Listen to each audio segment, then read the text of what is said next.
الحمد لله نحمده ونستعينه ونؤمن به ونتوكل عليه ونعوذ بالله من شرور أنفسنا ومن سيئات أعمالنا من يهده الله فلا مضل له ومن يضلله فلا هادي له اللهم لك الحمد كما ينبغي لجلال وجهك وعظيم سلطانك اللهم لا نحصي ثناء عليك أنت كما أثنيت على نفسك ولك الحمد حتى ترضى صلى الله وسلم على سيدنا محمد وعلى آله وأصحابه ومن اهتدى بهديه وجاهد في سبيله إلى يوم الدين أيها الناس أوصيكم عباد الله بتقوى الله أعوذ بالله من الشيطان الرجيم بسم الله الرحمن الرحيم قال تزرعون 7 سنين دأبا فما حصدتم فذروه في سنبله إلا قليلا مما تأكلون ثم يأتي من بعد ذلك 7 شداد يأكلن ما قدمتم لهن إلا قليلا مما تحسنون ثم يأتي من بعد ذلك عام فيه يغاث الناس وفيه يعصرون صدق الله العلي العظيم. ബഹുമാന്യരായ സഹോദരി സഹോദരന്മാരെ, അല്ലാഹു സുബ്ഹാനഹു വ തആലയെ സൂക്ഷിച്ചുകൊണ്ടും ഭയന്നുകൊണ്ടും അവന്റെ കൽപ്പനകൾ പാലിച്ചുകൊണ്ടും ജീവിക്കണമെന്ന് ആദ്യമായി ഓർമ്മപ്പെടുത്തുകയാണ്.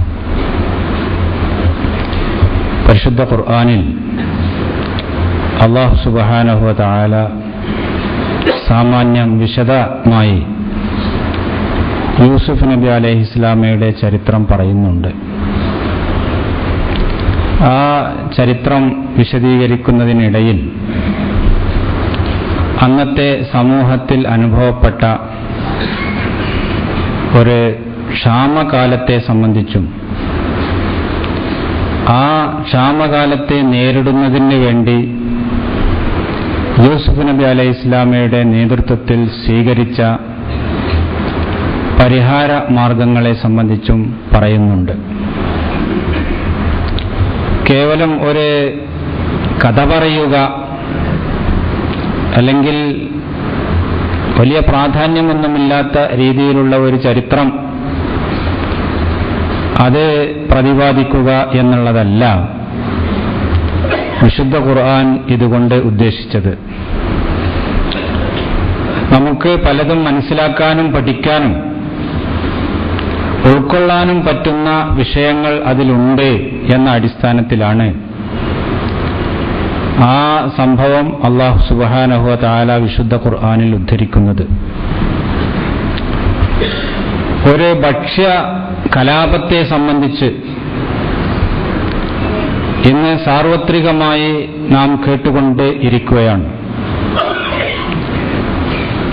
ഭക്ഷ്യവിഭവങ്ങൾ തികയാതെ വരികയും വേണ്ടത്ര ആഹാര പദാർത്ഥങ്ങൾ ലഭിക്കാതെ പോവുകയും മനുഷ്യർ ആഹാര പദാർത്ഥങ്ങൾ കൈവശപ്പെടുത്തുന്നതിന് വേണ്ടി പരസ്പരം പോരടിക്കുന്ന ഒരു സാഹചര്യത്തിലേക്കാണ് നീങ്ങിക്കൊണ്ടിരിക്കുന്നത് എന്നതിനെ സംബന്ധിച്ചുമൊക്കെയുള്ള സംസാരങ്ങളും ചർച്ചകളും ശക്തിപ്പെട്ടുകൊണ്ടിരിക്കുകയാണ്.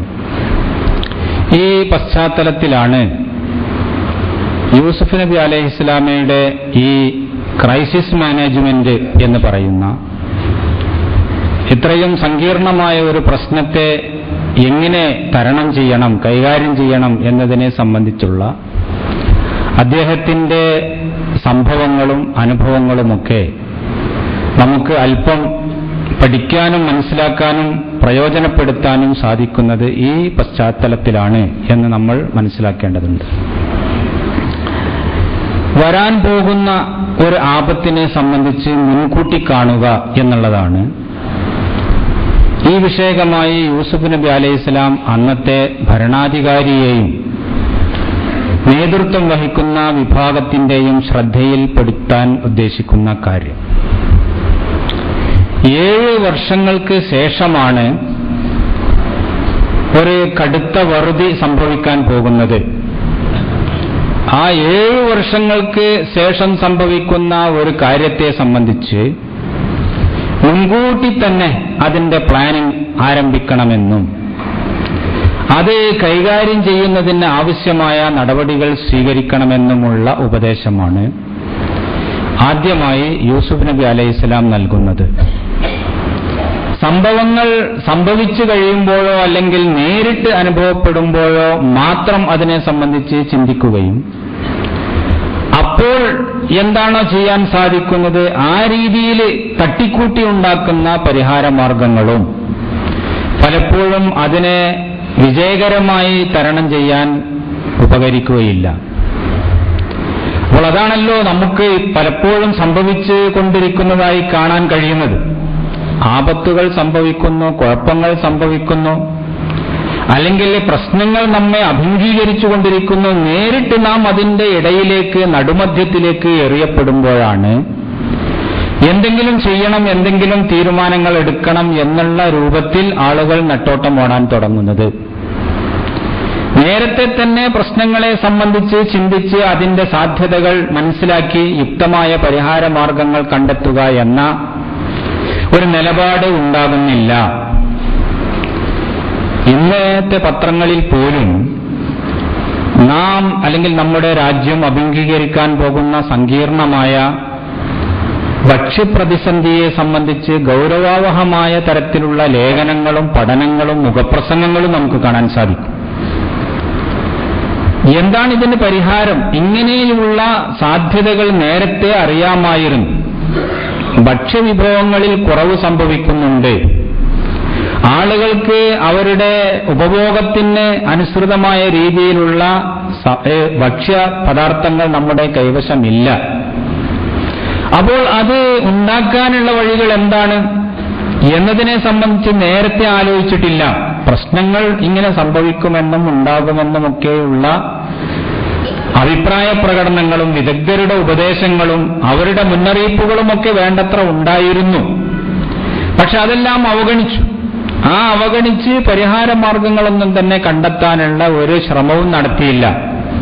അവസാനമായി ആ പ്രശ്നം നേരിട്ട് അനുഭവപ്പെടുകയും അതിന്റെ നടുവിലേക്ക് എടുത്തെറിയപ്പെടുകയും ചെയ്യുമ്പോഴാണ് വിദേശത്തു നിന്നുള്ള ഇറക്കുമതിയെ സംബന്ധിച്ച് അല്ലെങ്കിൽ എവിടെ നിന്നാണ് ഭക്ഷ്യപദാർത്ഥങ്ങൾ കിട്ടുക എന്നതിനെ സംബന്ധിച്ചൊക്കെയുള്ള ചിന്തകളും നെട്ടോട്ടങ്ങളും നമുക്ക് കാണാൻ സാധിക്കുന്നത്. ഇവിടെയാണ് 7 കൊല്ലങ്ങൾക്ക് ശേഷം സംഭവിക്കാൻ പോകുന്ന ഒരു വറുതിയുടെയും കെടുതിയുടെയും വിപത്തുകൾ നേരത്തെ മനസ്സിലാക്കി അതിന് 7 വർഷങ്ങൾക്ക് മുമ്പ് തന്നെ ആസൂത്രണങ്ങൾ തുടങ്ങണം എന്ന് നിർദ്ദേശിച്ച യൂസുഫ് നബി അലൈഹിസ്സലാമിന്റെയും അദ്ദേഹത്തിന്റെ ആ ഉപദേശങ്ങളും അതുപോലെ ആ നിർദ്ദേശങ്ങളുമൊക്കെ സ്വീകരിച്ച അന്നത്തെ സമൂഹത്തിന്റെയും ഒക്കെ പ്രസക്തിയും പ്രാധാന്യവും നമുക്ക് ബോധ്യപ്പെടുക.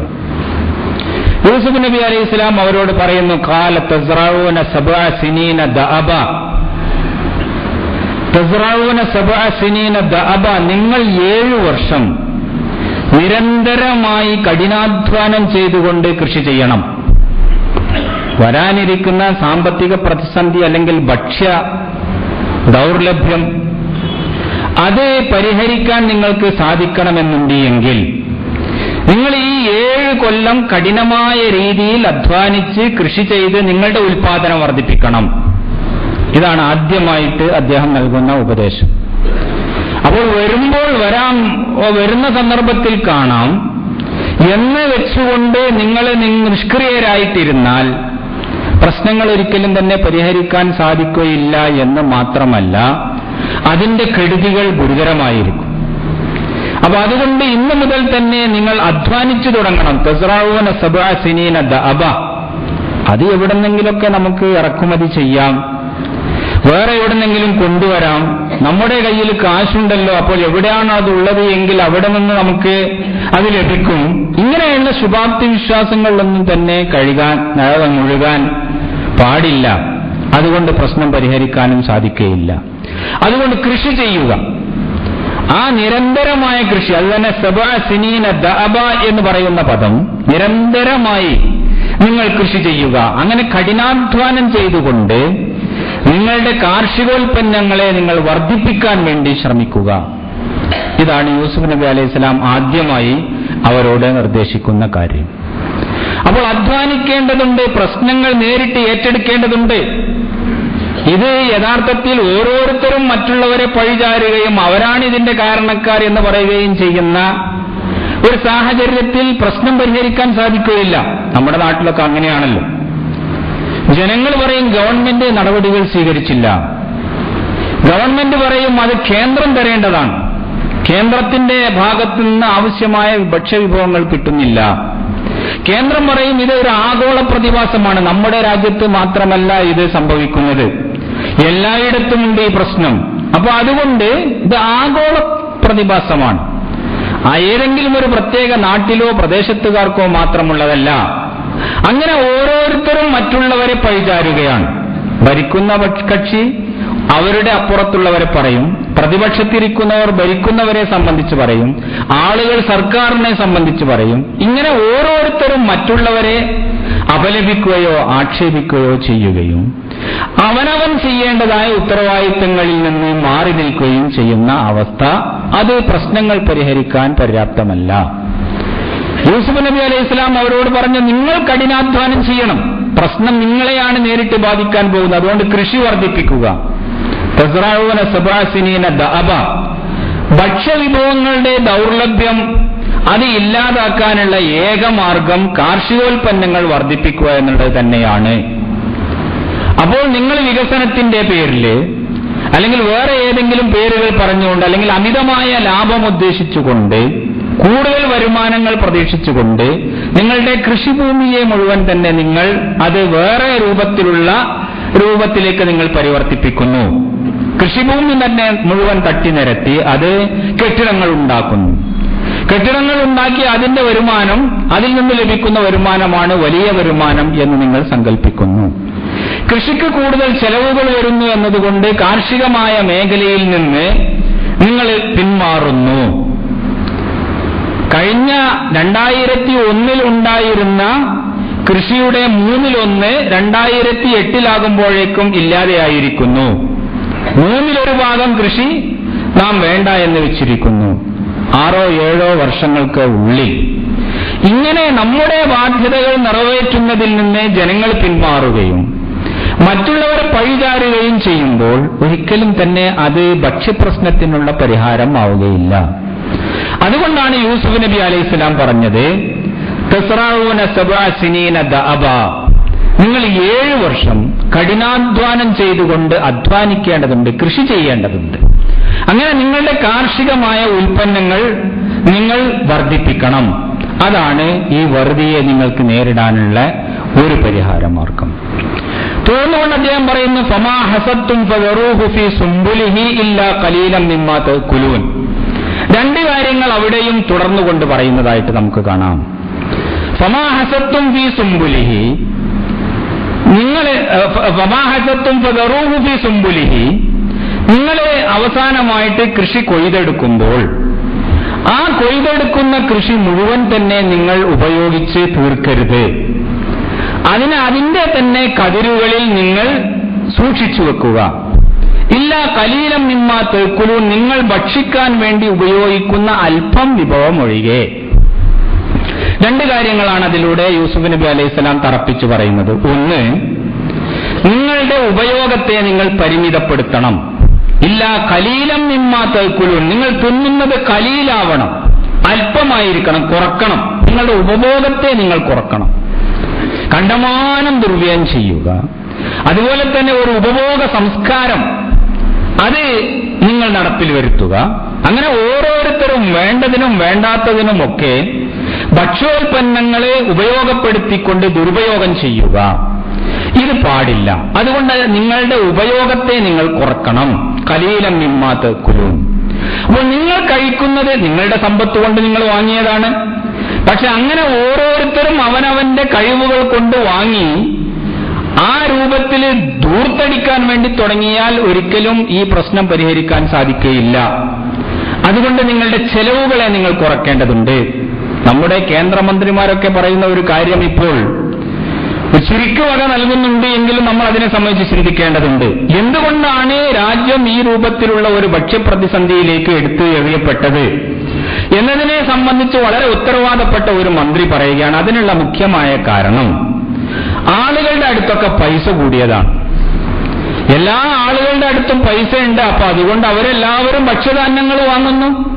പാവപ്പെട്ടവരും കഷ്ടപ്പെടുന്നവരും അധ്വാനിക്കുന്നവരുമായ ആളുകളൊക്കെ ഭക്ഷ്യധാന്യങ്ങൾ വില കൊടുത്ത് വാങ്ങാനുള്ള പൈസ അവരുടെ കയ്യിലുണ്ടായതാണ് കുഴപ്പം. അപ്പൊ അതുകൊണ്ട് എല്ലാവരും ഭക്ഷ്യധാന്യങ്ങൾ വാങ്ങുന്നത് കൊണ്ട് ഭക്ഷ്യധാന്യം എല്ലാവർക്കും കിട്ടാവുന്ന അത്ര മാർക്കറ്റിൽ ഉണ്ടാകുന്നില്ല. അപ്പൊ സ്വാഭാവികമായിട്ടും ക്ഷാമമുണ്ടാകുന്നു. അപ്പൊ അതിനുള്ള പരിഹാരമാർഗം എന്താണ് എന്ന് നമ്മൾ ആലോചിച്ചാൽ, അദ്ദേഹത്തിന്റെ ഭാഷയിൽ നമ്മൾ സംസാരിക്കുകയാണെങ്കിൽ, അല്ലെങ്കിൽ അദ്ദേഹത്തിന്റെ ചിന്തയിലൂടെ നമ്മൾ അതിന് പരിഹാരം കാണുകയാണ് എങ്കിൽ, സാധാരണക്കാരായ ആളുകൾക്ക്, പാവപ്പെട്ടവരായ ആളുകൾക്ക് ഭക്ഷ്യപദാർത്ഥങ്ങൾ വാങ്ങാനുള്ള കഴിവ് ഇങ്ങനെ വർദ്ധിക്കരുത്. അതാണ് ഈ ഭക്ഷ്യപ്രശ്നത്തെ തരണം ചെയ്യാനുള്ള മാർഗം എന്ന് തോന്നും. ആളുകളെ പരിഹസിക്കുന്നതിനും ഒരതിരുണ്ടല്ലോ. അപ്പൊ ഭക്ഷ്യപദാർത്ഥങ്ങൾ യഥാർത്ഥത്തിൽ ഉപയോഗിക്കുന്നതും അത് ദൂർത്തടിക്കുന്നതും ഇവിടുത്തെ സമ്പന്നവർഗവും ആ രൂപത്തിലുള്ള വരുമാനം കൂടിയ വിഭാഗവുമാണ് എന്നതിന്റെ നേരെ പറ്റെ കണ്ണടച്ചുകൊണ്ട് രണ്ട് ചപ്പാത്തികൾ തിന്നുന്നവൻ ഒരു മൂന്നാമത്തെ ഒരു ചപ്പാത്തി അല്ലെങ്കിൽ അര വയർ ഉണ്ണുന്ന ആളുകൾക്ക് കുറച്ചും കൂടി സുഭിക്ഷമായ രീതിയിൽ ഭക്ഷണം കഴിക്കാൻ, ചോറ് കഴിക്കാനുള്ള സൗകര്യങ്ങൾ ഉണ്ടായതാണ് ഈ കുഴപ്പത്തിന് കാരണം എന്ന രീതിയിൽ ഭരണാധികാരികൾ ചിന്തിച്ചുകൊണ്ടിരിക്കുകയാണ് എന്നാണ് ഇത്തരം പ്രസ്താവനകൾ വെളിപ്പെടുത്തുന്നത്. അപ്പോൾ യഥാർത്ഥത്തിൽ ആരാണ് ധൂർത്ത് ചെയ്യുന്നത്, അമിതമായ ഉപയോഗം ആരുടെ ഭാഗത്തു നിന്നാണ് ഉണ്ടാകുന്നത്, അതിനെ നിയന്ത്രിക്കേണ്ടതുണ്ട്. അപ്പൊ അതിനെ നിയന്ത്രിക്കുന്നതിന് വേണ്ടിയാണ് ഒന്നല്ല ഖലീലം മിമ്മാ തഅ്കുലൂൻ, നിങ്ങൾ തിന്നുന്ന അല്പം എന്നുള്ള ഒരു ശൈലിയിൽ തന്നെ അതിനെ പരിശുദ്ധ ഖുർആൻ നമുക്ക് വിശദീകരിച്ച് തരുന്നത്. നിങ്ങൾ ഉപയോഗിക്കുന്നത് കുറവായിരിക്കണം. ഇങ്ങനെയുള്ള ഒരു വരാനിരിക്കുന്ന ഒരു അപകടത്തെ മുന്നിൽ കണ്ടുകൊണ്ട് നിങ്ങളുടെ ഉപഭോഗത്തെ നിങ്ങൾ കുറയ്ക്കേണ്ടതുണ്ട്. അങ്ങനെ നിങ്ങളുടെ ജീവിതത്തിൽ ചില പെരുമാറ്റച്ചട്ടങ്ങൾ നിങ്ങൾ പാലിക്കണം. ഭക്ഷണപദാർത്ഥങ്ങൾ ഉണ്ടാക്കുക, ഭക്ഷണപദാർത്ഥങ്ങൾ വേസ്റ്റ് ആക്കുക, അതുപോലെ തന്നെ നിങ്ങളുടെ ഭക്ഷണ സാധനത്തിൽ ധൂർത്തും ദുർവ്യയവും ഉണ്ടാവുക, ഇതൊക്കെ ഒഴിവാക്കിക്കൊണ്ട് അത് അത്യാവശ്യമായ കാര്യങ്ങൾക്ക് വേണ്ടി മാത്രം തിന്നുകയും കുടിക്കുകയും അതുപോലെ ഉപയോഗം നടത്തുകയും ചെയ്യുന്ന ഒരു സംസ്കാരം നിങ്ങൾ വളർത്തിയെടുക്കണം. കുലു വശ്റബു വലാ തുസ്രിഫു, നിങ്ങൾ തിന്നോളൂ, നിങ്ങൾ കുടിച്ചോളൂ, പക്ഷേ അമിതമായിട്ട് പാടില്ല. അതിങ്ങനെയുള്ള പ്രതിസന്ധികൾ ഉണ്ടാകുമ്പോൾ പ്രത്യേകിച്ചും നിങ്ങൾ അവിടെ വീണ്ടും തന്നെ വെട്ടിക്കുറച്ചിലുകൾ നടത്തേണ്ടതുണ്ട്. ഇതാണ് അതിലൂടെ നമ്മെ പഠിപ്പിക്കുന്നത്. അതോടൊപ്പം തന്നെ നിങ്ങൾ എന്ത് ചെയ്യണം? ഫമാ ഹസത്തും ഫദറൂഹു ഫീ സുംബുലിഹി, വരാനിരിക്കുന്ന കാലത്തേക്ക് ഭക്ഷ്യ സ്റ്റോക്ക് നിങ്ങൾ കരുതിയിരിക്കണം. സ്റ്റോക്ക് നിങ്ങൾ കരുതിയിരിക്കണം. യൂസുഫ് നബി അലൈഹിസ്സലാം തന്റെ ജനതയെ ഉപദേശിക്കുകയാണ്, തന്റെ ഭരണാധികാരിയെയും അതുപോലെ ഭരണകൂടത്തെയും ഒക്കെ ഉപദേശിക്കുകയാണ്. നിങ്ങളെ ഭക്ഷ്യവിഭവങ്ങൾ കൊയ്തെടുക്കുമ്പോൾ അതിന്റെ കൊലയിൽ തന്നെ അതിനെ സൂക്ഷിച്ചു വെക്കണം. കൊലയിൽ തന്നെ സൂക്ഷിച്ചു വെച്ചാൽ അത് കേടുകൂടാതെ അധികകാലം നിൽക്കും. ആധുനികമായ സൗകര്യങ്ങളില്ലല്ലോ അന്നത്തെ കാലഘട്ടത്തിൽ. ഇത് നൂറ്റാണ്ടുകൾക്കും സഹസ്രാബ്ദങ്ങൾക്കുമൊക്കെ മുമ്പുള്ള സംഭവമാണല്ലോ. അപ്പൊ അതുകൊണ്ട് ഇത് കേടുകൂടാതെ എങ്ങനെയാണ് സൂക്ഷിക്കുക എന്നതിന് ശാസ്ത്രീയമായ ഇന്നത്തെ സൗകര്യങ്ങളോ അതിനുള്ള കണ്ടുപിടുത്തങ്ങളോ ഉപകരണങ്ങളോ ഇല്ല. അപ്പൊ അതിനു വേണ്ടിയിട്ട് എന്തു പറയുന്നു? അത് കേടുകൂടാതെ സൂക്ഷിക്കാൻ ഏറ്റവും നല്ലത് അതിന്റെ കതിരുകളിൽ തന്നെ അതിനെ സൂക്ഷിക്കുക. ആവശ്യമായ വിഭവങ്ങൾ എടുത്തുകൊണ്ട് ആവശ്യമാകുന്ന നേരത്ത് അത് മരിക്കുക. ആ രൂപത്തിൽ കേടുവരാതെ സൂക്ഷിച്ചു വെക്കാനുള്ള സംവിധാനങ്ങൾ നിങ്ങൾ ചെയ്യണം. അപ്പൊ അത് മൂന്നാമതായിട്ട് ഇതിന്റെ പ്രതിസന്ധി തരണം ചെയ്യാൻ വേണ്ടി അദ്ദേഹം നിർദ്ദേശിക്കുന്ന മാർഗമാണ്. ഫമാ ഹസത്തും ഫദറൂഹു ഫീ സുംബുലിഹി. അപ്പൊ ഈ രീതിയിൽ യൂസുഫ് നബി അലൈഹിസ്സലാം തന്റെ കാലഘട്ടത്തിലുള്ള ഈ ദാരിദ്ര്യത്തെയോ അല്ലെങ്കിൽ വറുതിയെയോ അല്ലെങ്കിൽ ഭക്ഷ്യപ്രശ്നത്തെയോ ഒക്കെ അതിനെ നിയന്ത്രിക്കുന്നതിന് വേണ്ടിയും അതിനെ തരണം ചെയ്യുന്നതിന് വേണ്ടിയിട്ടുള്ള ഓരോരോ നടപടിക്രമങ്ങൾ നിർദ്ദേശിച്ചു കൊടുത്തതായിട്ട് നമുക്ക് കാണാൻ സാധിക്കും. അങ്ങനെ ചെലവ് ചുരുക്കിക്കൊണ്ട് ഭക്ഷ്യങ്ങൾ സംഭരിച്ചു നിർത്തിക്കൊണ്ട് അങ്ങനെ കൃഷി ചെയ്യാൻ ഊർജിതമായ ശ്രമങ്ങൾ നടത്താൻ പ്രോത്സാഹിപ്പിച്ചുകൊണ്ട് ഈ രീതിയിലുള്ള ഒരു സംവിധാനം ഏർപ്പെടുത്തണം എന്നും അദ്ദേഹം ഉപദേശിക്കുന്നു. മൂന്നാമതായി പിന്നീട് നാലാമതായി നമുക്ക് കാണാൻ സാധിക്കുന്നത് ഇത് വലിയൊരു പ്രതിസന്ധിയാണ് എന്ന് അദ്ദേഹത്തിന് അറിയാം. അപ്പൊ അതുകൊണ്ട് ഈ പ്രതിസന്ധിയെ തരണം ചെയ്യാൻ സാധാരണഗതിയിലുള്ള നേതൃത്വം പോരാ. സാധാരണ ഉദ്യോഗസ്ഥന്മാരും ഈ രൂപത്തിൽ സാധാരണഗതിയിൽ ഇതിന്റെ നേതൃത്വം വഹിക്കുന്നവരും ഇതിന്റെ നേതൃത്വം കൊടുക്കുന്നവരുമായ ആളുകൾ അവരുടെ കയ്യിൽ തന്നെ ഇത് ഏൽപ്പിച്ചാൽ ഇത് സമർത്ഥമായി ഇതിനെ കൈകാര്യം ചെയ്യാൻ സാധിക്കില്ല. അതുകൊണ്ട് എക്സ്പെർട്ടുകളായ ആളുകൾ, കാര്യങ്ങൾ കൈകാര്യം ചെയ്യാൻ പറ്റുന്ന ഏറ്റവും യോഗ്യരും പ്രാപ്തരുമായ ആളുകളായിരിക്കണം ഇത്തരത്തിലുള്ള പ്രതിസന്ധി ഘട്ടങ്ങളെ തരണം ചെയ്യാൻ നേതൃത്വം കൊടുക്കേണ്ടത്. അത് യൂസുഫ് നബി അലൈഹിസ്സലാം മനസ്സിലാക്കുന്നു. അതുകൊണ്ടാണ് യൂസുഫ് നബി അലൈഹിസ്സലാം അന്നത്തെ ഭരണാധികാരിയോട് പറയുന്നത്, ഇജ്അൽനി അലാ ഖസാഇനിൽ അർദ്, നീ ഈ കാര്യങ്ങൾ കൈകാര്യം ചെയ്യാൻ എന്നെ തന്നെ ഏൽപ്പിക്കുക. അത് കാര്യങ്ങൾ വളരെ വിശ്വസ്തയോടുകൂടിയും സത്യസന്ധമായും കൈകാര്യം ചെയ്യേണ്ട ഒരു വിഷയമാണ്. അതുകൊണ്ട് അതിന്റെ ആ സാമർത്ഥ്യവും കെൽപ്പും പ്രാപ്തിയുമുള്ള ആളുകൾ തന്നെ അത് കൈകാര്യം ചെയ്തെങ്കിലേ പ്രശ്നം പരിഹരിക്കാൻ സാധിക്കുകയുള്ളൂ. യൂസുഫ് നബി അലൈഹി ഇസ്ലാമിന് ഒരു അധികാരമോഹം ഉണ്ടായതുകൊണ്ടോ അല്ലെങ്കിൽ അദ്ദേഹം തന്റെ നാട്ടിന്റെ ഏതെങ്കിലും ഒരു സുപ്രധാനമായ പോസ്റ്റിൽ വരണമെന്ന് ആഗ്രഹിച്ചതുകൊണ്ടോ അല്ല. നേരെ മറിച്ച് ഈ രൂപത്തിലുള്ള വളരെ നാടിനെയും നാട്ടുകാരെയും സമൂഹത്തെയും എല്ലാം തന്നെ ഒരുപോലെ ബാധിച്ച ഈ അപകടകരമായ സാഹചര്യം ഇത് തരണം ചെയ്യണമെന്നുണ്ടെങ്കിൽ വളരെ ആസൂത്രണത്തോടു കൂടിയ നടപടിക്രമങ്ങൾ ആവശ്യമാണ്.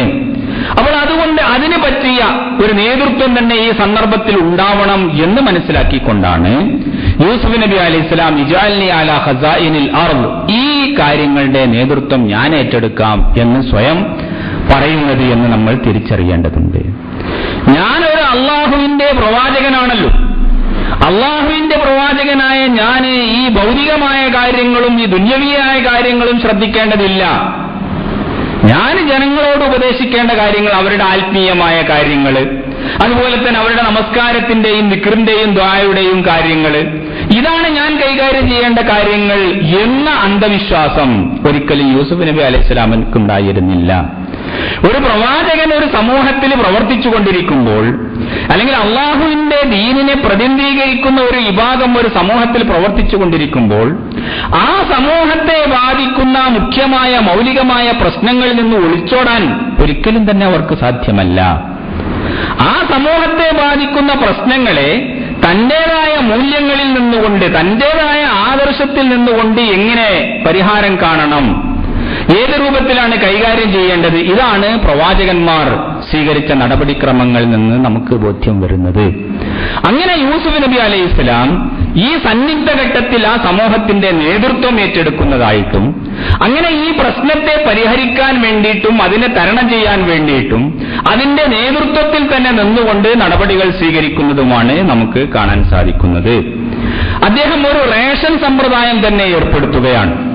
എല്ലാവരും പൈസയുള്ള ആളുകൾ മുഴുവൻ വന്ന് ആ പൈസയുള്ള ആളുകളൊക്കെ അവരുടെ കഴിവനുസരിച്ചുകൊണ്ട് വാരിക്കൂട്ടുക എന്ന് പറയുന്ന ആ രീതി കൊണ്ട് അതുകൊണ്ട് സംഭവിക്കുക എന്താണെന്ന് വെച്ചാൽ കയ്യൂക്കുള്ളവൻ കാര്യക്കാരനായി തീരും.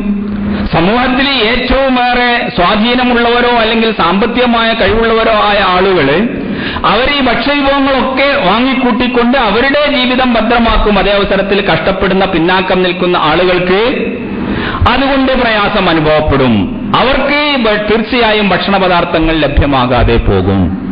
അപ്പോൾ അതുകൊണ്ട് യൂസുഫ് നബി അലൈഹിസ്സലാം ഒരു റേഷൻ വിതരണ സമ്പ്രദായം അവിടെ ഏർപ്പെടുത്തുകയാണ്. ആരാണോ വരുന്നത് അവർക്ക് അവരുടെ വാഹനത്തിന് ഏൽക്കാൻ സാധിക്കുന്ന രീതിയിലുള്ള അവരുടെ ഒരു ഇന്നത്തെ പോലെയുള്ള വാഹനങ്ങളല്ലല്ലോ അന്നുള്ളത്. അന്ന് ഏതെങ്കിലും തരത്തിലുള്ള ഒട്ടകമോ അല്ലെങ്കിൽ വേറെ ഏതെങ്കിലും കഴുതയോ അതുപോലെയുള്ള മൃഗങ്ങളാണ് വാഹനങ്ങളായിട്ട് ഉപയോഗിക്കപ്പെട്ടിരുന്നത്. അതിന് വഹിക്കാൻ സാധിക്കുന്ന ഒരു വിഭവം മാത്രമേ ഒരാൾക്ക് കൊടുക്കുകയുള്ളൂ. ഇങ്ങനെയുള്ള ഒരു സിസ്റ്റമാണ് യൂസുഫ് നബി അലൈഹിസ്സലാം അവിടെ സ്വീകരിക്കുന്നത്. മാത്രമല്ല, ആർക്കാണോ ഭക്ഷ്യ വിഭവങ്ങൾ ആവശ്യമായിട്ടുള്ളത് അവർ നേരിട്ട് വരിക, അവർ നേരിട്ട് വന്നാൽ മാത്രം അവർക്ക് കൊടുക്കും. ഇതാണ് അദ്ദേഹം സ്വീകരിച്ച രീതി എന്ന് നമുക്ക് മനസ്സിലാക്കാൻ സാധിക്കും. അതുകൊണ്ടാണ് തന്റെ സഹോദരന്മാർ യൂസുഫ് നബി അലൈഹി ഇസ്ലാമയുടെ അടുത്ത് ഭക്ഷണ പദാർത്ഥങ്ങൾ തേടി ഈ വറുതിയെ തരണം ചെയ്യുന്നതിന് വേണ്ടിയിട്ട് വന്നപ്പോൾ അവർക്ക് യൂസുഫ് നബി അലൈഹി ഇസ്ലാമയെ അറിഞ്ഞുകൂടാ. യൂസുഫ് നബി അലൈഹി സ്വലാമക്ക് അവരെ പെട്ടെന്ന് തിരിച്ചറിയാൻ സാധിക്കുകയും ചെയ്തു. പക്ഷെ അപ്പോഴെല്ലാം തന്നെ യൂസുഫ് നബി അലൈഹി സ്വലാം സ്വീകരിക്കുന്ന ആ മാനദണ്ഡങ്ങൾ പൂർണ്ണമായി പാലിച്ചുകൊണ്ടുള്ള ഒരവസ്ഥയാണ് നമുക്ക് അവരോട് സ്വീകരിക്കുന്നതും കാണാൻ സാധിക്കുന്നത്. അവരുടെ സംസാരത്തിലൂടെ അവർ കൂടുതൽ ഭക്ഷണ പദാർത്ഥങ്ങൾ ആവശ്യപ്പെടുന്നു. അവരുടെ വീട്ടിൽ പ്രായമായ രക്ഷിതാക്കന്മാരും മാതാപിതാക്കന്മാരും അതുപോലെ അനുജനുമൊക്കെ ഉണ്ട് എന്ന് പറയുമ്പോൾ അങ്ങനെയുള്ള വേറെ വീട്ടിൽ ആളെ ഇരുത്തിക്കൊണ്ട് ഇവിടെ വന്ന് വാങ്ങിക്കൊണ്ടുപോകുന്ന സമ്പ്രദായം ഇവിടെ സ്വീകാര്യമല്ല. നിങ്ങൾക്കൊരു അനുജനുണ്ട് എന്ന് നിങ്ങൾ പറഞ്ഞല്ലോ, ഇത്തൂനി ബി അഖില്ലക്കും മിൻ അബീക്കും, നിങ്ങളുടെ ആ വാപ്പായുടെ മകനായിക്കൊണ്ട് പറഞ്ഞ നിങ്ങളുടെ അനുജനെ നിങ്ങൾ എന്റെ അടുത്തേക്ക് കൊണ്ടുവരിക. അങ്ങനെ ആ അനുജനെയും കൂട്ടിക്കൊണ്ടു വന്നാലേ അയാളുടെ റേഷൻ വിഹിതം എനിക്ക് നൽകാൻ സാധിക്കുകയുള്ളൂ. അപ്പോൾ അതുകൊണ്ട് അടുത്ത തവണ വരുമ്പോൾ നിങ്ങൾ ആ അനുജനെയും കൂട്ടി വരണം എന്നല്ലാതെ കണ്ട് വരുന്ന ആളുകൾക്ക് അവരുടെ വിഹിതമനുസരിച്ചുകൊണ്ടുള്ള റേഷൻ കൊടുക്കുക എന്നുള്ളതല്ലാതെ കണ്ട് ആരൊക്കെയുണ്ട് എന്തൊക്കെയുണ്ട് എന്നൊക്കെ പറഞ്ഞുകൊണ്ടുവരുന്ന ആളുകൾക്ക് അത് മുഴുവൻ കൊടുക്കാനുള്ള സംവിധാനവും ഏർപ്പാടുമൊന്നുമില്ല. വ്യവസ്ഥ പോലെ പാലിക്കേണ്ടതുണ്ട്. അത് എല്ലാവർക്കും ഒരുപോലെ ഉള്ള വ്യവസ്ഥയാണ് നടപ്പാക്കിക്കൊണ്ടിരിക്കുന്നത്. അതുകൊണ്ടാണ് ആ സഹോദരന്മാർ തിരിച്ചുപോയി പിതാവിനോട് ഈ ആവശ്യം പറയുകയും ഞങ്ങൾ അടുത്ത തവണ പോകുമ്പോൾ ആ ഞങ്ങളുടെ സഹോദരനെ കൂടി ഞങ്ങളുടെ കൂടെ അയക്കണം എന്ന് ആവശ്യപ്പെടുകയും നസ്ദാദു കൈല ബഈർ ദാലിക കൈലുൻ യസീർ, അങ്ങനെ നിങ്ങൾ സഹോദരനെ കൂടെ അയച്ചാൽ ഒരു മൃഗത്തിന് എടുക്കാനുള്ള ആ വിഹിതം കൂടി നമുക്ക് കൂടുതൽ ലഭിക്കും. നസ്ദാദു കൈല ബഈർ, ഒരു മൃഗത്തിന് വഹിക്കാനുള്ള ആ ഭക്ഷ്യപദാർത്ഥങ്ങൾ കൂടി നമുക്ക് കൂടുതൽ ലഭിക്കും. അപ്പോൾ ഒരാൾക്ക് ഒരു മൃഗത്തിന് വഹിക്കാവുന്ന, അയാൾ സഞ്ചരിക്കുന്ന അയാളോടൊപ്പമുള്ള മൃഗത്തിന് വഹിക്കാവുന്ന റേഷൻ മാത്രമേ കിട്ടുകയുള്ളൂ. അപ്പോൾ വിതരണത്തെ സംബന്ധിച്ചിടത്തോളവും അതിൽ ചില കൃത്യമായ വ്യവസ്ഥകൾ വെക്കുകയും നിയന്ത്രണങ്ങൾ വെക്കുകയും അതിന് ആവശ്യമായ നടപടിക്രമങ്ങൾ സ്വീകരിക്കുകയും ചെയ്തതായിട്ട് നമുക്ക് കാണാൻ സാധിക്കും. മാത്രമല്ല യൂസുഫ് നബി അലൈഹി സ്വലാമയുടെ ആ നടപടിക്രമങ്ങളെ നമ്മളിങ്ങനെ നിരീക്ഷിച്ചു കൊണ്ടിരുന്നാൽ എങ്ങനെയാണ് ഇത്തരത്തിലുള്ള ഒരു വലിയ ഗുരുതരമായ ഒരു പ്രതിസന്ധി അദ്ദേഹം തരണം ചെയ്യുന്നത് എന്നതിനെ സംബന്ധിച്ച് ആ കാലഘട്ടത്തിൽ അദ്ദേഹം സ്വീകരിച്ച നടപടിക്രമങ്ങളെ സംബന്ധിച്ച് നമുക്ക് കൂടുതലായിട്ട് മനസ്സിലാക്കാൻ സാധിക്കും. യൂസുഫ് നബി അലൈഹി സ്വലാം ഈ ആരൊക്കെയാണോ ഈ പ്രയാസം അനുഭവിക്കുന്നത് അവരുടെ കാര്യങ്ങൾ മുഴുവൻ തന്നെ ശ്രദ്ധിക്കുന്നു. ഏതെങ്കിലും ഒരു പ്രത്യേക വിഭാഗത്തിന് വേണമെങ്കിൽ അദ്ദേഹത്തിന് കൂടുതൽ പരിഗണിച്ചുകൊണ്ട് കൂടുതൽ ഭക്ഷ്യവിഭവങ്ങൾ കൊടുക്കാമായിരുന്നു. ഈജിപ്തിലാണല്ലോ ഈ പട്ടിണിയുടെ ഈ പരിഹാരത്തിന് വേണ്ടി ആളുകൾ എത്തിപ്പെടുന്നത്. ഈ എത്തിപ്പെടുന്ന ആളുകളൊന്നും തന്നെ പലപ്പോഴും ഈജിപ്തുകാരല്ല. യൂസുഫ് നബി അലൈഹി സ്വലാമയുടെ സഹോദരന്മാർ തന്നെ പലസ്തീനിൽ നിന്ന് വരുന്നവരാണ്, അന്യനാട്ടുകാരാണ്.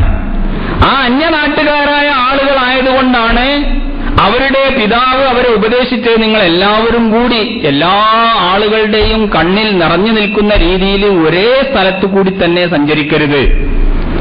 അത് ഏതോ ആളുകൾ, ഇതുവരെ മുഴുവൻ തന്നെ ഒരു പ്രത്യേക തരത്തിലുള്ള ആളുകൾ, ആ ആളുകളെല്ലാം കൂടി ഒരു കൂട്ടായ എന്തോ ഒരു ഉദ്ദേശം വെച്ചുകൊണ്ട് വരികയാണ് എന്നൊക്കെ ആളുകൾക്ക് തെറ്റിദ്ധാരണ ഉണ്ടാകാനും അത് നിങ്ങൾക്ക് അനർത്ഥമാവാനും സാധ്യതയുണ്ട്.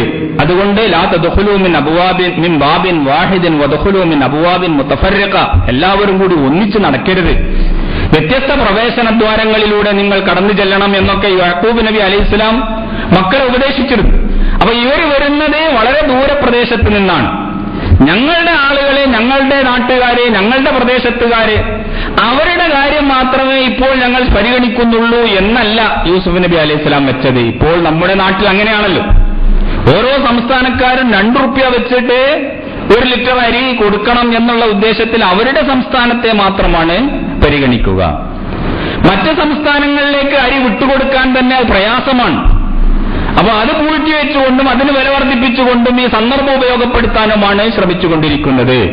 പക്ഷേ യൂസുഫ് നബി അലൈഹി സ്വലാം അങ്ങനെയല്ല. അല്ലാഹു സുബ്ഹാനഹു വ തആല നൽകിയ വിഭവം അത് ശേഖരിച്ചു വെച്ചത് അള്ളാഹുവിന്റെ അടിമകളെ സേവിക്കാൻ വേണ്ടിയാണ്. അപ്പൊ ആരൊക്കെ വരുന്നുവോ ആരെയും തന്നെ തടയുന്നില്ല, എല്ലാവർക്കും റേഷൻ നൽകുന്നു. പക്ഷെ ആ വ്യവസ്ഥകൾ പാലിച്ചുകൊണ്ട്, ആ രൂപത്തിൽ വ്യവസ്ഥകൾ പാലിച്ചുകൊണ്ടാണ് യൂസുഫ് നബി അലൈഹിസ്സലാം എല്ലാവർക്കും കൊടുക്കുന്ന, അതിൽ പ്രത്യേകമായ പക്ഷപാതിത്വമോ ആ രൂപത്തിലുള്ള ഏതെങ്കിലും പ്രത്യേക പരിഗണനയോ ആർക്കും തന്നെ നൽകുന്നില്ല. എല്ലാവർക്കും തുല്യാവകാശം, തുല്യമായ സ്വാതന്ത്ര്യം അനുവദിച്ചു കൊടുത്തുകൊണ്ടുള്ള ഒരു വിതരണ രീതി. അതോടൊപ്പം തന്നെ നമുക്ക് കാണാൻ സാധിക്കും, പാവപ്പെട്ടവരും പ്രയാസപ്പെടുന്നവരുമായ ആളുകൾക്ക് സബ്സിഡി അത് യൂസുഫ് നബി അലൈഹിസ്സലാം നടപ്പാക്കുന്നുണ്ട്. നമുക്കറിയാം, യൂസുഫ് നബി അലൈഹിസ്സലാം ഈ ഭക്ഷണ പദാർത്ഥങ്ങൾക്ക് വേണ്ടിയിട്ട് വരുന്ന സ്വന്തം സഹോദരന്മാരും, ആ സഹോദരന്മാർ യൂസുഫ് നബി അലൈഹിസ്സലാമിയോട് പറയുന്നുണ്ട്, ജിഇനാ ബിബിളാഅത്തിൻ മുസ്ജാത്തിൻ ഫഔഫി ലനൽ കൈല വതസദ്ദഖ് അലൈനാ. ഞങ്ങളുടെ അടുത്ത് ഇതിന് തരാനുള്ള ആവശ്യമായ രീതിയിലുള്ള പ്രതിഫലം ഒന്നും തന്നെയില്ല, ഞങ്ങളെ പ്രയാസപ്പെടുന്നവരാണ്. അപ്പൊ ഇതിന്റെ ശരിയായ വിലയും അർഹമായ രീതിയിൽ എല്ലാവർക്കും കൊടുക്കുന്നത് പോലെയോ ഒന്നും തന്നെ ഇതിന് പകരമായിട്ട് നൽകാൻ ഞങ്ങളുടെ കൈവശമില്ല. അതുകൊണ്ട് ജീനാ ബിബിളാഅത്തിൻ മുസ്ജാത്തിൻ, ആര് കണ്ടാലും നിസ്സാരമെന്ന് പറഞ്ഞുകൊണ്ട് തള്ളിക്കളയുന്ന രീതിയിലുള്ള ചില സാധനങ്ങളുമായിട്ടാണ് ഞങ്ങൾ വന്നിട്ടുള്ളത്. അപ്പൊ അതുകൊണ്ട് അതൊക്കെ പരിഗണിച്ച്, പക്ഷെ എന്നാലും ഞങ്ങളുടെ റേഷനിലൊന്നും കുറവ് വരുത്തരുത്. ഫഔഫി ലനൽ കൈൽ വതസദ്ദഖ് അലൈനാ, ഞങ്ങൾക്ക് പൂർണ്ണമായ അളവും തോതും അനുസരിച്ചുകൊണ്ട് തന്നെ നൽകണം. അതുപോലെ തന്നെ ഞങ്ങളോട് ഔദാര്യം കാണിക്കുകയും വേണം. അപ്പൊ അങ്ങനെയുള്ള ഒരു സിസ്റ്റം, അങ്ങനെയുള്ള ഒരു സമ്പ്രദായം ഈ ആൾക്കുണ്ട് എന്ന് അവർ മനസ്സിലാക്കിയിട്ടുണ്ട്. നേരത്തെ തന്നെ അവർ കൊണ്ടുവന്ന പല സാധനങ്ങളും തിരിച്ചവർക്ക് കൊടുത്തിട്ടുണ്ട്. അത് മുഴുവൻ ഇവിടെ വാങ്ങിവെച്ചിട്ടില്ല. അങ്ങനെ ഉദാരമായ മനസ്സോടുകൂടിയാണ് പാവങ്ങളോട് പെരുമാറുന്നത് ഇദ്ദേഹം എന്നവർ മനസ്സിലാക്കിയിട്ടുണ്ട്. അതുകൊണ്ട് ആ രൂപത്തിൽ തന്നെ കൂടുതൽ കൂടുതൽ ഞങ്ങളോട് ഔദാര്യം കാണിക്കണം എന്നാണ് യൂസുഫ് നബി അലൈഹിസ്സലാമയോട് അവർ ആവശ്യപ്പെട്ടുകൊണ്ടിരിക്കുന്നത്. അപ്പൊ ഈ രീതിയിൽ പാവപ്പെട്ടവരായ ആളുകളെ പ്രത്യേകമായി പരിഗണിച്ചുകൊണ്ട്, അതുപോലെ തന്നെ അവരുടെ ആവശ്യങ്ങൾ പരിഹരിക്കുന്നതിന് വേണ്ടി പരമാവധി സഹായങ്ങൾ ചെയ്തു കൊടുത്തുകൊണ്ട് എങ്ങനെയാണ് ഇതുപോലെയുള്ള പ്രതിസന്ധികളെ തരണം ചെയ്യുക എന്നുള്ളതിന്റെ ഏറ്റവും ഉദാത്തമായ ഒരു മാതൃകയാണ് നമുക്ക് യൂസുഫ് നബി അലൈഹിസ്സലാമയുടെ ഈ ചരിത്രത്തിൽ കാണാൻ സാധിക്കുന്നത്.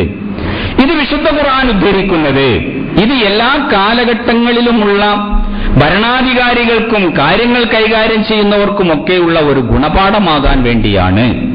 അപ്പൊ നമ്മുടെ രാജ്യം ഗുരുതരമായ രീതിയിലുള്ള ഒരു ഭക്ഷ്യ കലാപത്തിലേക്ക് പോവുകയാണ് എന്നാണ് നിരീക്ഷകന്മാർ പറയുന്നത്. ഭക്ഷണ പദാർത്ഥങ്ങൾ കിട്ടാതെ കണ്ട് ആളുകളെ, ആരുടെ അടുത്താണോ ഭക്ഷണ പദാർത്ഥങ്ങൾ ഉള്ളത് അത് സ്വായത്തമാക്കാൻ വേണ്ടി പരസ്പരം ഏറ്റുമുട്ടുന്ന ഒരവസ്ഥയിലേക്കാണ് നീങ്ങാൻ പോകുന്നത് എന്ന് പറയുന്നു.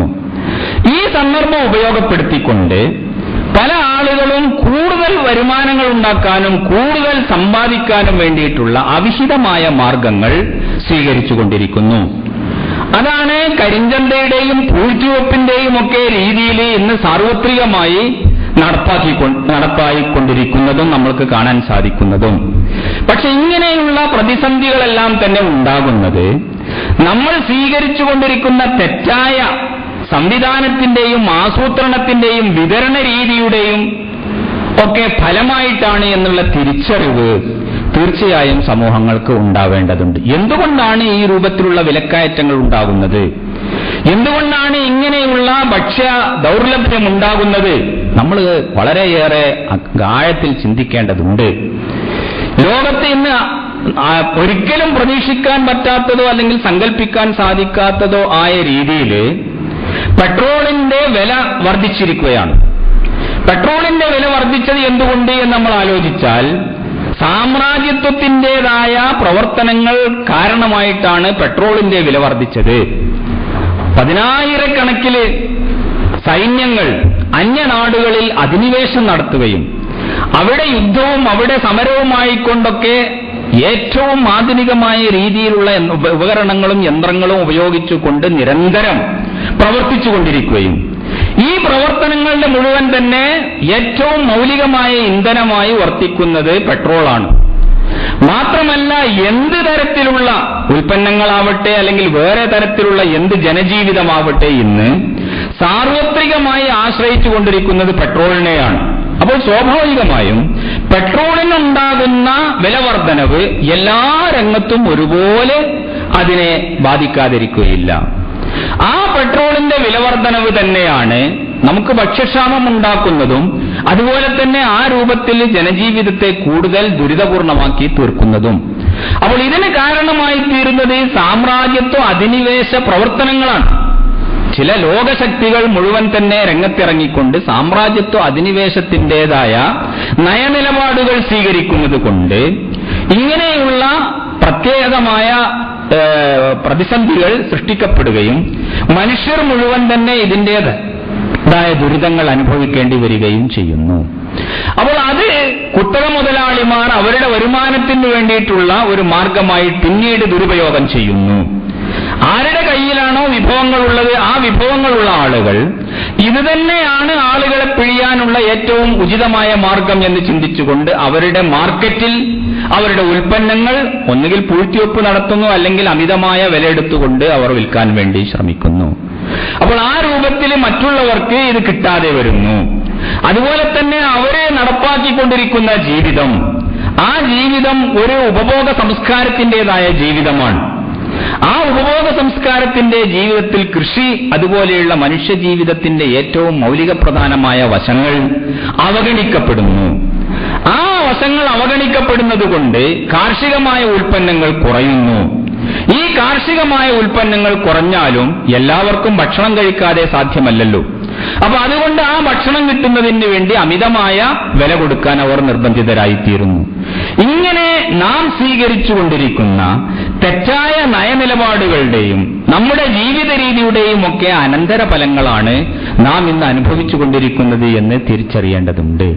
അപ്പോൾ ഇത് അവസാനിക്കണമെന്നുണ്ട് എങ്കിൽ പ്രകൃതിയിലേക്ക് നമ്മൾ തിരിച്ചു പോകണം, ദൈവീകമായ സരണിയിലേക്ക് നമ്മൾ തിരിച്ചു പോകണം, മാനുഷികമായ മൂല്യങ്ങളിലേക്ക് നമ്മൾ തിരിച്ചു പോകേണ്ടതുണ്ട്, ധാർമ്മികമായ വിശുദ്ധി നമ്മൾ പാലിക്കേണ്ടതുണ്ട്.